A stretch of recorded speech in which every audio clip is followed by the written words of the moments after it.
শ্যামল এই বাংলার প্রাণ আমাদের কৃষি ও কৃষক। মাঠের ঘাম আর নিরন্তর পরিশ্রমে যারা সচল রাখেন দেশের অর্থনীতির চাকা, তাদের সুখ দুঃখ আর সাফল্যের গল্প নিয়ে গ্রিন টেলিভিশনের নিয়মিত আয়োজন আমার কৃষিতে স্বাগত জানাচ্ছি আমি মাহমুদা মালেক শাওলিন। এ সপ্তাহের আয়োজনে থাকছে সারা বাংলাদেশের কৃষি সংবাদ, কৃষিতে সাফল্য, কৃষি বিষয়ক জিজ্ঞাসা। রোদের দেখা মিলতেই বোরো ধান মাড়ানো ও শুকানোর কাজে ব্যস্ত হয়ে পড়েছেন হাওরের চাষিরা। টানা বর্ষণ ও জলাবদ্ধতার বিড়ম্বনা কাটিয়ে হাওর জুড়ে দেখা দিয়েছে কর্মচাঞ্চল্য। টানা বৃষ্টির পর সুনামগঞ্জ হাওরে দেখা মিলেছে সূর্যের। এই সুযোগে ধান কাটা এবং শুকোনোর কাজে ব্যস্ত সময় পার করছেন কৃষক কৃষানীরা। রোদের দেখা পেয়ে এখন চলছে শেষ মুহূর্তের কর্মযজ্ঞ। আবারও বৃষ্টি বা অকাল বন্যার মতো দুর্যোগ নেমে আসার আগেই ফসল গোলায় ভরতে চান গৃহস্থরা। পাশাপাশি বৃষ্টির কারণে হওয়া ক্ষতি কাটিয়ে উঠতে চান সরকারি সহায়তা। 5 কাঠি জমিন পানি ডুবে আমি খাটতাম পারছি না, আর অন্য যে ধানগুলা পাইছি ধানগুলো আমি রোদে শুকাই, তার মানে বড় কষ্টের মাঝে আছি। আমরা সরকারের কাছে দাবি করি যে আমাদেরকে যেন, যাদের অধিকাংশ জমি পানিতে তলিয়ে গিয়েছে, তাদেরকে যেন সরকার সহযোগিতার হাত বাড়ায়। কৃষি বিভাগ বলছে সুনামগঞ্জ হাওরে 2,23,511 হেক্টর জমির মধ্যে 20,000 হেক্টর জমির ফসল ক্ষতিগ্রস্ত হয়েছে। রোদ ওঠায় নেত্রকোনা হাওরের কৃষকদের মাঝেও ফিরেছে কর্মচাঞ্চল্য। কৃষি বিভাগ জানায় এখনও শুধু হাওরেই পড়ে আছে 28% ধান, আর সমতল মিলিয়ে পুরো জেলায় 55%। ধানগুলো আমরা সম্পূর্ণ ক্ষতির মধ্যে দেখছি, এবং আমরা কিন্তু ক্ষতির আমরা তালিকা করছি যে আমাদের কতটুকু আমাদের ক্ষতি হবে। যেগুলো আমাদের নষ্ট হয়ে গেছে সেগুলো কেটে এনে আমাদের আসলে এই কৃষকের জন্য লাভ হবে না। যে কিছু অংশ আছে সেগুলো আমরা কাটার জন্য পরামর্শ না, যেগুলো আমাদের ধান ভালো আছে সেই ধানগুলোকে আমরা দ্রুত কাটার জন্য আমরা বলছি। এদিকে কিশোরগঞ্জ হাওরে তলিয়ে গেছে 13,122 হেক্টর জমির বোরো ধান। সাভারের বিস্তীর্ণ মাঠ জুড়ে এখন সোনালী ধানের সমারোহ। চলতি মৌসুমে ধানের বাম্পার ফলন হলেও সাম্প্রতিক অতিবৃষ্টি কৃষকদের আনন্দ কিছুটা ম্লান করে দিয়েছে। মাঠ থেকে ধান ঘরে তোলা নিয়ে বিপাকে পড়েছেন চাষিরা। সাভার উপজেলার আমিনবাজার, কাউন্দিয়া, বাকুড়তা কিংবা পাচুলিয়া, যেদিকেই চোখ যায় শুধু সোনালী ধান। বিস্তীর্ণ মাঠ জুড়ে দোল খাচ্ছে কাঁচা পাকা ধান।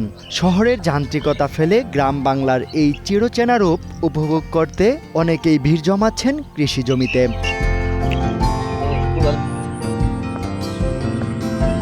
12টি ইউনিয়নে কাজ করছেন প্রায় 45,000 প্রান্তিক কৃষক। বিশেষ করে নতুন জাতের 102 ধান চাষ করে ভাগ্যের চাকা ঘুরিয়েছেন অনেক বেকার যুবক। তবে ফলন ভালো হলেও হঠাৎ নেমে আসা বৃষ্টি আর প্রাকৃতিক দুর্যোগে ধান কাটা নিয়ে দুশ্চিন্তায় পড়েছেন তারা। এবার ইনশাল্লাহ আমাদের এই মাঠে ধানের ফলন খুব ভালো হয়েছে, কিন্তু এখন কাঠতে আমার সমস্যা হয়ে গেছে কি, আমাদের বলি দাম হয়েছে 1500-1400 বলি দাম। ফলন হচ্ছে ভালো, এবার আমাদের যে খরচ বেশি যেতেছে ভাই। কৃষি অফিসাররা আমাদের এখানে এসে আমাদের সহযোগিতা করত, প্রশিক্ষণ দিত, তাইলে মনে হয় যে আমরা আরো অধিক ফলাইতে পারতাম। উপজেলা কৃষি অফিসারের তথ্য অনুযায়ী সাভারে এবছর প্রায় 7,320 হেক্টর জমিতে ধান আবাদ হয়েছে। কৃষকরা এই জাতের প্রতি বেশ সন্তুষ্টি প্রকাশ করেছে, তবে বিগত কয়েকদিনের বৃষ্টিতে তাদের শস্য কর্তনে দু একদিন একটু লেট হয়ে যাচ্ছে, একটু জমিটা কর্দমাক্ত হওয়ার কারণে তারা একটু বাধার সম্মুখীন হচ্ছে। তাছাড়া এমনিতে সব মিলিয়ে মোটামুটি ফলনের দিক দিয়ে কৃষক অনেক হ্যাপি। মজুরি বাড়ার পাশাপাশি আধুনিক যন্ত্র দিয়ে ধান কাটতেও বিঘাপতি গুনতে হচ্ছে 4 থেকে 4,500 টাকা।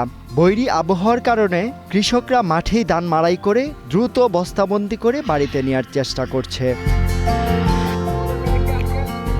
প্রান্তিক কৃষকদের প্রত্যাশা, সরকারি পৃষ্ঠপোষকতা আর আধুনিক হাতে কলমে প্রশিক্ষণ পেলে এই অঞ্চলের কৃষির বিপ্লব ঘটানো সম্ভব। এতে যেমন দেশের খাদ্য চাহিদা পূরণ হবে, তেমনি দূর হবে স্থানীয় বেকারত্ব। আগাম বর্ষা আর পাহাড়ি ঢলে সৃষ্ট জলাবদ্ধতায় নেত্রকোনায় পানির নিচে তলিয়ে গেছে হাজার হাজার হেক্টর বোরো ধান। ফসল রক্ষায় কৃষকদের প্রাণপণ চেষ্টা চললেও শ্রমিক সংকটে দিশেহারা হয়ে পড়ছেন তারা। নেত্রকোনায় এবার আগাম বর্ষা ও পাহাড়ি ঢলে বোরো আবাদে নেমে এসেছে বড় ধস। হাওড় সহ বিভিন্ন এলাকায় সৃষ্টি হওয়া জলাবদ্ধতায় পানির নিচে তলিয়ে গেছে বিস্তীর্ণ ধানক্ষেত।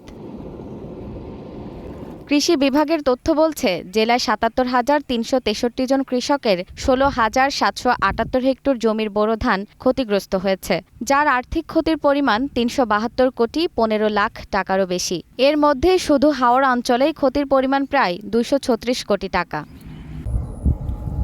পানি কিছুটা কমতে শুরু করলেও এখন দেখা দিয়েছে তীব্র শ্রমিক সংকট। অনেক কৃষক পানির নিচ থেকে ধান কাটতে বাধ্য হচ্ছেন। আবার বাজারে ধানের দাম কম থাকায় লোকসানের আশঙ্কায় দিশেহারা হয়ে পড়েছেন কৃষকরা। আমার হুতেরে আরো ৩ রানি তলে উড়ে রয়েছে, 2 হুতে 2 আর জমিন গেছে গানের তলে। 4,000 টাকা কামলার দৌড়, কামলারা কাটতে দেয় না। আগে তো মেশিন দেওয়া হয়, মেশিন দিয়ে কাটতাম, অন্তর কারণ দিত না, কামলার অবস্থা। রোদ ওঠায় কিছুটা কর্মচাঞ্চল্য ফিরেছে কৃষকদের মাঝে। তবে ক্ষতিগ্রস্তদের জন্য দ্রুত প্রণোদনা নিশ্চিতের দাবি তাদের। এত পানি হওয়াতে অনেক কেউ কামলা পাওয়া যায় না, আর কার কাম কেলা করে। নৌকার খরচ বেশি, গরিব মানুষ আনতে পারতেছি না। এদিকে ক্ষতিগ্রস্ত কৃষকদের জন্য নানা উদ্যোগ গ্রহণ করা হয়েছে বলে জানিয়েছেন কৃষি বিভাগের কর্মকর্তা। ইতিমধ্যে হাওড় অঞ্চলের কৃষকদের জন্য মানবিক সহায়তা কর্মসূচির আওতায় তিনি তাদের কিছু প্রণোদনা কর্মসূচি ঘোষণা করেছেন, সেটা বাস্তবায়ন এবং আমাদের ডিপার্টমেন্টের যে প্রণোদনা পুনর্বাসন কার্যক্রম সেগুলো যদি আসে তাহলে অবশ্যই তারা যারা ক্ষতিগ্রস্ত তারা অগ্রাধিকার পাবে। জেলায় এবার ১,৮৫,৫৭০ হেক্টর জমিতে বোরো আবাদ হয়েছে। এর মধ্যে হাওড় অঞ্চলে ছিল ৪১,০০০ হেক্টরেরও বেশি জমি। মাজরা পোকার আক্রমণে দিশেহারা শেরপুরের ঝিনাইগাতি উপজেলার বোরো চাষিরা। বালাইনাশক প্রয়োগ করেও মিলছে না প্রতিকার। যদিও কৃষি বিভাগ বলছে পোকার আক্রমণ থেকে ফসল রক্ষায় কৃষকদের নানা পরামর্শ দেয়া হচ্ছে। ঝিনাইগাতি উপজেলার অধিকাংশ বোরো ধানের জমিতে হামলে পড়েছে মাজরা পোকা। ধান গাছের কাণ্ড ছিদ্র করে ফেলায় শীষ বের হওয়ার আগেই নষ্ট হয়ে যাচ্ছে অনেক জমির ফসল। কৃষকরা জানান, বালাইনাশক ব্যবহার করেও মাজরা পোকা দমন করা যাচ্ছে না। দিলাম তো সুলসুলি, পচা এবং মাজরা পোকার দিলাম বিষে কোনো কাজ করতেছে না। কি আছে খেতের মধ্যে ধানই তো নাই, খালি চুষা। এই যে বীজ দিতেছি কাম তো হইতেছে না, খুব খারাপ, কিছুই নাই, সবে যে টানি তুলতেছি তাও মানে এবার অনেক লস।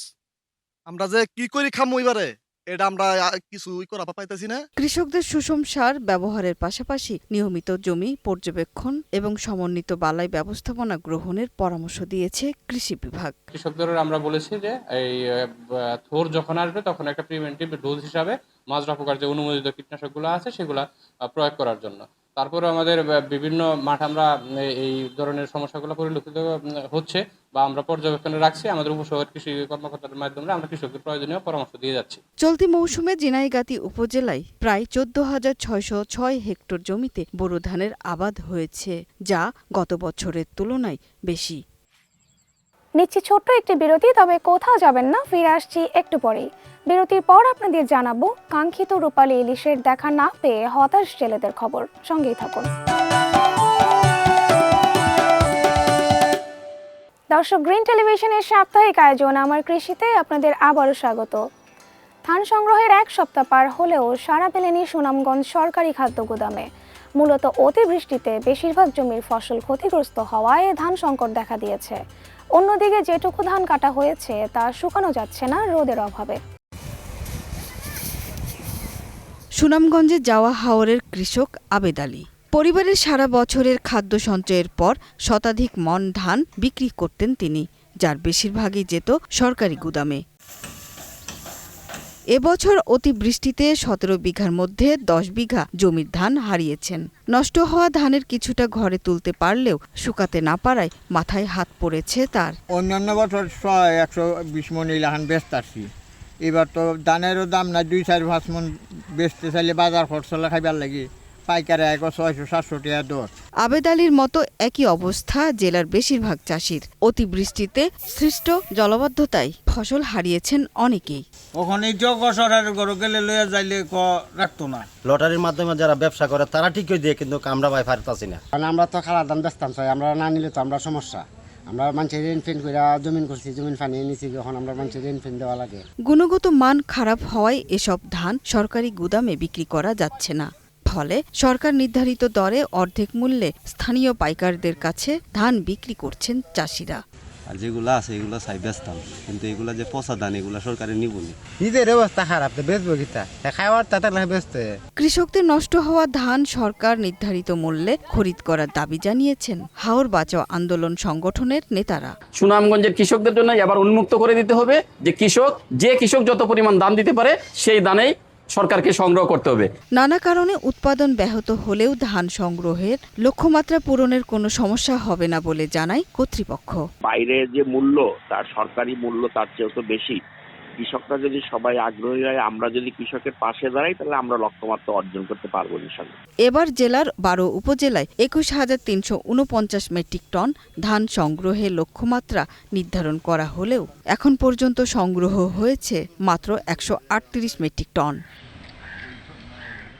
পটুয়াখালীর তেঁতুলিয়া নদীতে কাঙ্ক্ষিত রূপালী ইলিশের দেখা না পেয়ে হতাশ জেলেরা। 2 মাসের নিষেধাজ্ঞা শেষে নদীতে নেমে খালি হাতে ঘাট থেকে ফিরছেন তারা। তবে মৎস্য বিভাগ বলছে শিগগিরই নদী ও মোহনায় ইলিশের দেখা মিলবে। বুক ভরা আশা নিয়ে নদীতে গেলেও জেলেরা ফিরছেন খালি হাতে। ভোলার বেদুরিয়া চর রুস্তম ও পটুয়াখালীর রাঙাবালির জেলেরা নদী ও মোহনায় মাছ শিকার করতে এসে দেখা পায়নি কাঙ্ক্ষিত রূপালী ইলিশের। তবুও আশায় বুক বেঁধেছেন জেলেরা। নদী ও মোহনায় মাছ শিকার করে জীবিকা নির্বাহ করেন পটুয়াখালীর তেঁতুলিয়া নদী পাড়ের জেলেরা। সরকারি নিষেধাজ্ঞার সময় আইন মেনেও চলেন তারা। নদী পাড়ের জেলেদের দাবি, নিষেধাজ্ঞা মেনে চললেও সরকারি সুবিধা থেকে বঞ্চিত হচ্ছেন তারা। আমরা নদীতে যাই, নদীতে গেলে টোটালি মাছ নাই, আর ওই বাও বাতাসে ঘুরে গেলে আমার খুব কষ্ট হয়। যখন আমাদের দীর্ঘদিন অবরোধ দেয়, তখন অবরোধে আমরা বাড়ি বসে থাকি, তখন মনে করেন আমাদের কোনো কাজ কাম থাকে না। 4-5টা খাওয়া দিচ্ছি, অন্তত মাছই পেতেছি না, অভাবে চলতে আছে। আমার সংসার চলে জাল বাবার উপরে। জাল একদিন না বাইতে পারলে পরের দিন আর ভাত খাইতে পারি না। কিন্তু চাল দেয় রিক্সাওয়ালারে, ঠেলা গাড়িওয়ালারে, চাল দেয় দোকানদারেরে। মৎস্য ব্যবসায়ীরা জানান, নদীতে কাঙ্ক্ষিত ইলিশের দেখা না পেলে দাদন ও ঋণের টাকা পরিশোধ করতে পারবেন না জেলেরা। ফলে তাদের সাথে আর্থিকভাবে ক্ষতিগ্রস্ত হবে মৎস্য ব্যবসায়ীরা। জেলেরাও ঋণগ্রস্ত হইতেছে দিন দিন, আর তারা তাদের ব্যবসাও বন্ধ হয়ে যাইতেছে। আর পাশাপাশি আমরা যারা আড়তদারি করি, তাদের ইলিশটা যারা আমরা ক্রয় বিক্রয় করি, আমরাও আসলে হয়ে পড়তেছি। তবে আশার বাণী শুনিয়েছেন মৎস্য অধিদপ্তর। আশ্বাস দিয়ে বলেছে, এই মুহূর্তে ইলিশের দেখা না পেলেও শীঘ্রই ধরা পড়বে রূপালী ইলিশের। আমাদের যে অবরোধটা ছিল, এই সময় বড় হবে জাটকাটা এবং সমুদ্রে চলে যাবে। তো এখন তারা সমুদ্রে চলে গেছে, আর সমুদ্রে এই সময় আমাদের অবরোধ চলে। তো আশা করি এই মাছগুলো সমুদ্রে যাবে এবং সমুদ্রে যে 58 দিন অবরোধ, এই অবরোধের পরবর্তী সময় তারা ইলিশ পাবে পর্যাপ্ত পরিমাণ এবং তাদের জীবনমান উন্নত হবে। মৎস্য অধিদপ্তরের আশ্বাসে আশায় বুক বেঁধেছেন জেলেরা। গোখাদ্যের বাড়তি দাম আর অবৈধভাবে ভারতীয় গরু প্রবেশ দুশ্চিন্তায় ফেলেছে ঢাকার ধামরাই ও সিরাজগঞ্জের উল্লাপাড়ার খামারিদের। কোরবানি ঈদকে সামনে রেখে শেষ মুহূর্তের পরিচর্যায় এখন ব্যস্ত সময় কাটাচ্ছেন তারা। ঈদে কোরবানির পশুর যোগান নিশ্চিতের শেষ মুহূর্তের প্রস্তুতি সারছেন ঢাকার ধামরাইয়ের খামারিরা। কৃত্রিম উপায়ের পরিবর্তে গরু মোটাতাজাকরণ করতে ব্যবহার করছেন প্রাকৃতিক খাবার। ধামরাই উপজেলায় এবছর কোরবানির জন্য প্রস্তুত করা হয়েছে 51,508টি গবাদি পশু। এর মধ্যে রয়েছে প্রায় 32,500 গরু, 40টি মহিষ এবং প্রায় 19,000 ছাগল ও ভেড়া। স্থানীয় চাহিদা প্রায় 35,000। ফলে উদ্ধৃত পশু ঢাকা সহ দেশের বিভিন্ন অঞ্চলে সরবরাহ করা হবে। আমি আশা করব এই ঈদে আমি জানি গরুর ভালো দাম পাই, বাহির থেকে জানি আমাদের দেশে কোনো গরু না আসে। ভারতীয় গরু যদি বাংলাদেশে প্রবেশ না করে, তাহলে আমাদের স্থানীয় খামারের অনেক লাভবান হবে। অন্যদিকে সিরাজগঞ্জের উল্লাপাড়ার বড় খামারগুলোতে শাহিওয়াল ও ক্রস জাতের ষাঁড়ের সমারোহ দেখা গেছে। খামারিরা বলছেন, সীমান্ত দিয়ে ভারতীয় গরু ঢুকলে এতে লোকসানের শঙ্কা বাড়বে। গরু ধরেন ছোলার ভুসি, অ্যাঙ্কার, সোয়াবিন, ভুট্টা এগুলো দানা দর আমরা খাইবার দিই। খাদ্যের দামের অবস্থা বুঝলি পালে ধরেন যে আমাদের প্রফিট হওয়া খুবই মানে যাবে, সমস্যা হয়ে যাবে। উল্লাপাড়ায় এবার গরু, ছাগল ও ভেড়া সহ প্রায় 83,000 গবাদি পশু প্রস্তুত করা হয়েছে। স্থানীয় চাহিদা 43,000। বাকি 40,000 পশু দেশের বিভিন্ন জেলায় সরবরাহ করা হবে। উপজেলা প্রাণী সম্পদ অফিসের তথ্যমতে খামারিদের নিয়মিত পরামর্শ ও কারিগরি সহযোগিতা দেওয়া হচ্ছে। বাড়তি 40,000 প্রাণী রয়েছে, এগুলি উল্লাপাড়ার বাইরে বাংলাদেশের বিভিন্ন জেলা এবং উপজেলায় সরবরাহ করা হবে। আমরা খামারিদেরকে আমাদের উপজেলা প্রাণী সম্পদ দপ্তর ও ভেটেরিনারি হাসপাতাল উল্লাপাড়ার পক্ষ থেকে সার্বিক সহযোগিতা দিয়ে আসছি। খামারিদের আশা, অবৈধভাবে গরু আমদানি বন্ধ থাকলে এবং বাজার স্থিতিশীল থাকলে এবার কোরবানির ঈদে লোকসান কাটিয়ে লাভের মুখ দেখবেন তারা। কোরবানির ঈদকে সামনে রেখে মেহেরপুরের গাংনীতে শুরু হয়েছে পশু কেনাবেচা। দেশীয় জাতের গরু কিনতে প্রতিদিন হাটে ভিড় করছেন ক্রেতারা। তাদের অভিযোগ, আগের বারের চেয়ে এবার দাম 20 থেকে 50 হাজার টাকা পর্যন্ত বেশি। পবিত্র ঈদুল আজহা ঘিরে মেহেরপুরের গাংনী উপজেলার রামন্দি নিশিপুর হাটে জমে উঠেছে কোরবানির পশু বেচাকেনা। ছোট, মাঝারি ও বড় সব ধরনের গরু নিয়ে হাটে আসছেন খামারিরা। সকাল থেকে গভীর রাত পর্যন্ত চলছে দরদাম ও বেচাকেনা। এবার কোরবানির গরুর দাম 20 থেকে 50 হাজার টাকা পর্যন্ত বেড়েছে বলে অভিযোগ ক্রেতাদের। যেগুলা দেখা যাচ্ছে 1 লাখ বিক্রি হচ্ছে সেগুলা 20-30 এরকম দাম বেশি। এবছরে গরুর দাম অত্যন্ত বেশি, 30 থেকে 40 বা অনেক গরুর দাম 50,000 পর্যন্ত বেশি হাঁকানো হচ্ছে। আর বিক্রেতাদের দাবি, গোখাদ্য সহ সার্বিক খরচ বেড়ে যাওয়ার প্রভাব পড়েছে বাজারে। দাম যেটুকু বেড়েছে তা আহামরি কিছু নয় বলে জানান তারা। আমাদের সঠিক মূল্য দিচ্ছেন। আমাদের যে খাবারের দাম, 1 কেজি খড়ের দাম হচ্ছে, ভুসির দাম হচ্ছে 50 টাকা 55 টাকা হয়, বুঝছেন? পেট চলে না, কি করবো, খুব কষ্টের ভিতরে আছি। ক্রেতা বিক্রেতার নিরাপত্তায় সব ধরনের ব্যবস্থা নেওয়ার কথা জানায় হাট কর্তৃপক্ষ। তারা গরু বিক্রি করতে আসে এবং কেনে অত্যন্ত নিরাপত্তার সাথে আমরা হাট মালিক যারা রয়েছে সমস্ত নিরাপত্তার রেস্টুরেন্টের মধ্যে দিয়ে কেনাবেচা হয়। রোগাক্রান্ত পশুর চিকিৎসা সেবার পাশাপাশি নিরাপদ পরিবেশ নিশ্চিতে কাজ করছে প্রাণী সম্পদ বিভাগ।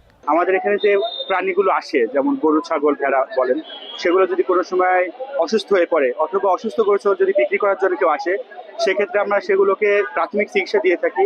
স্থানীয় চাহিদা মিটিয়ে গাংনীর গবাদি পশু চলে যাচ্ছে রাজধানী ঢাকা সহ দেশের বিভিন্ন অঞ্চলে। মাঠের ফসল আর কৃষকের ঘাম ভেজা শ্রমের প্রতিটি গল্পই আমাদের আগামীর অনুপ্রেরণা। সমস্যা যেমন আছে, সঠিক পরিকল্পনা আর আধুনিক প্রযুক্তির ছোঁয়ায় কৃষিতে সাফল্যও কিন্তু কম নয়। আজ এই পর্যন্তই। আগামী সপ্তাহে আমরা আবারও হাজির হব কৃষির নতুন সব খবর ও সাফল্যের গল্প নিয়ে। আর সেই পর্যন্ত গ্রিন টিভি নিউজ ও অন্যান্য আয়োজন দেখতে চোখ রাখুন আমাদের ইউটিউব, ওয়েবসাইট ও ফেসবুকে।